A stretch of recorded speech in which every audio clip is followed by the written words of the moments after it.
নমস্কার সবাইকে, সকলকে আরো একবার আমার চ্যানেলে স্বাগত। আশা করি তোমরা সকলেই খুব ভালো আছো, সুস্থ আছো। আজ না অনেক সকাল সকালে মা আমাকে ডেকে দিয়েছিল, কারণ মা আজকে সারা ঘর একটু ঝাড়বে। তাই সকালে ভাত বসানোর জন্য আমাকে বলেছিল যে চালটা নিয়ে ধুয়ে একেবারে বসিয়ে দিতে। যেমন কথা সেরকমই কাজ। তাড়াতাড়ি করে উঠে চোখে মুখে জল দিয়ে চলে আসি রান্নাঘরে। চাল নিয়ে সেটাকে ভালো করে ধুয়ে আমি বসিয়ে দিই আজকের মতন ভাত। এদিকে মা আমার জন্যই শাকটা বেছে নিয়েছিল। এরপর মা মাথায় হেনা দেবে, দেন শুরু করবে ঘরের কাজ। ডাস্ট অ্যালার্জি না ভীষণই খারাপ, সেই কারণে আমি যতটা পারি নিজেকে ধুলো থেকে দূরে দূরে রাখারই চেষ্টা করি। আর এই ঘরটা মুছতে গিয়ে না দেখি ওই সাইডে একটা ইঁদুর মরে পড়ে আছে, কারণ 2 দিন আগে ইঁদুর মারার বিষ দেওয়া হয়েছিল। আর কোথায় কোথায় যে মরে পড়ে থাকে না বোঝাই যায় না। দেখে নিয়ে তো সাথে সাথে বাবাকে ফোন করেছিলাম যে আসো তুমি তাড়াতাড়ি এটাকে তুলে নিয়ে যাও। মা যতক্ষণ ওই ঘরটা পরিষ্কার করছিল তার মধ্যে তো আমি একটা ঘর পরিষ্কার করেই দিই। দেন মা স্নান করে নেয়, তারপরে আমি সকালের মতন আলু সিদ্ধ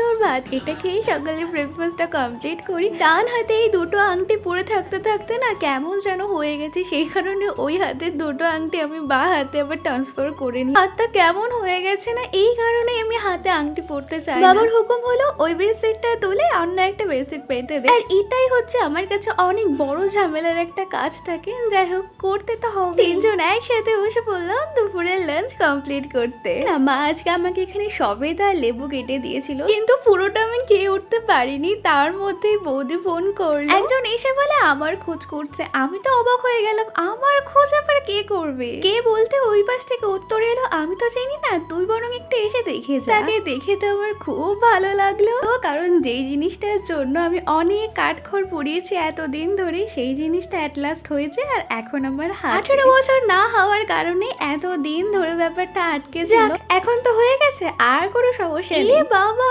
এতক্ষণ ধরে এত কথা বললাম, কিন্তু তার মধ্যে তো আসল কথাটাই বলা হলো না, যে আসল জিনিসটা কি এসেছে। তো জিনিসটা হচ্ছে প্যান কার্ড। তোমরা হয়তো দেখেও বুঝতে পেরে গেছো। পার্সোনালি কয়েকটা কাজের জন্য এটা আমার খুব আর্জেন্ট দরকার ছিল। যাই হোক হারও চলে এসেছে, এবার একদম ইভিনিং এ চায়ের দায়িত্বটা আমি নিয়েছিলাম। করার নামে গ্যাস জ্বালাতে গিয়ে তো আমি মাঝে মাঝে হাতে চেকাও খেয়েছি, কিন্তু এই সমস্ত ব্যাপার যদি মাকে বলি তাহলে তো আর আমার গ্যাসের সামনে আসাই হবে না। আমার বাথরুমের জন্যই যে আমি শাস্তিগুলো পাই সেটা আমি ভালো মতনই বুঝি, সেই কারণে আর কাউকে কিছু বলি না। আর প্রফেশনাল চা ব্যবসায়ীদের মতনই উঁচু করে চা ঢালতে গিয়ে তো আমি হাফ চা মাটিতেই ফেলে দিয়েছিলাম, আর হাফ চা ছিল কাপে। সব কিছু আমি নিখুঁত করে করতে চাইলেও ভগবান তো সেটা চায় না, এই কারণে এই সমস্ত কিছু হয়। দেখেছো তো কোনোদিন কিন্তু আমার মুড়ি খেতে ইচ্ছা করে না, কিন্তু সেই দিনকে এরকম কিছু হবে বলেই আমার মুড়ি খেতে ইচ্ছা করছে। আর সেই দিনই আমার হাতে লেগে মুড়ির কোটোটা পড়ে যায়। ব্যাস দেখতেই পাচ্ছ এতগুলো মুড়ি মাটিতে পড়ে নষ্ট হয়। মায়ের সামনে যদি এগুলো ঘটতো তাহলে মা আমাকে দেখে একটা কথাই বলতো, তোর তো দেখে হাতে পায়ে লক্ষ্মী।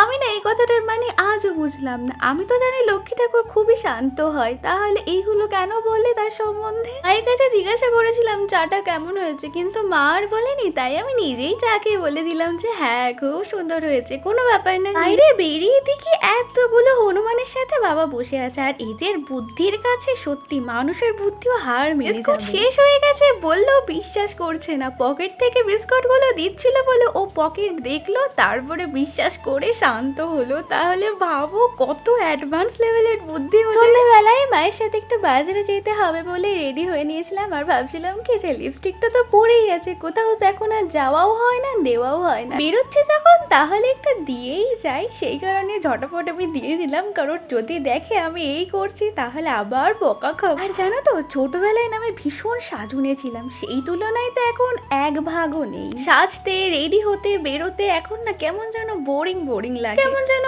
ঘর কোনো ব্যাং হয়ে যাচ্ছে দিন দিন। আমি কে জানে কেন কিসে যে ধরেছে আমায়। ছোটবেলায় যেমন ছিলাম, যত বড় হচ্ছে পুরো তার উল্টো উল্টো হয়ে যায়। মায়ের সাথে মুদিখানা বাজার করতে যখনই আমি এখানে আসি না আমার ভীষণ বোরিং লাগে, সেই জন্য মা ওখানে বসেছিল আর আমি একটু দূরে এসে বসেছিলাম। যা বৃষ্টি হচ্ছে, যেই রাস্তায় ঢুকছি সেই রাস্তায় থেকে এক হাঁটু জল। না না আমি কিন্তু বাবাকে একদমই বলিনি যে মাঞ্চুরিয়ান নিয়ে। সন্ধ্যেবেলায় দেখি বাবা নিজেই নিয়ে চলে এসেছে। আসলে আমার বাড়িতে না কেউ চাই না আমি একটু রোগা হই। হ্যাঁ ঠিক এই কারণে আমি কিন্তু ক্যাফেতে যাওয়া পুরোপুরি বন্ধ করে দিয়েছি। তোমরা আমার আগের ব্লগগুলো দেখলে বুঝতে পারবে যে আমি কি পরিমাণে আগে ক্যাফেতে যেতাম, আর এখন তো আমি নিজের বাড়িতে ইঁদুরের মতন এদিক সেদিক ঘোরাঘুরি করি। তাছাড়া আমি সেরকম কিছু আর খাইনি, কারণ মাঞ্চুরিয়ানটা যেহেতু বেশি স্পাইসি ছিল, শুধু একটু দুধ খেয়ে নিয়েছিলাম আর মা এখানে আমাকে শিবুই খাইয়ে দিচ্ছিল। তাহলে চলো আজ আসি, দেখা হবে অন্য কোনো দিন, টাটা।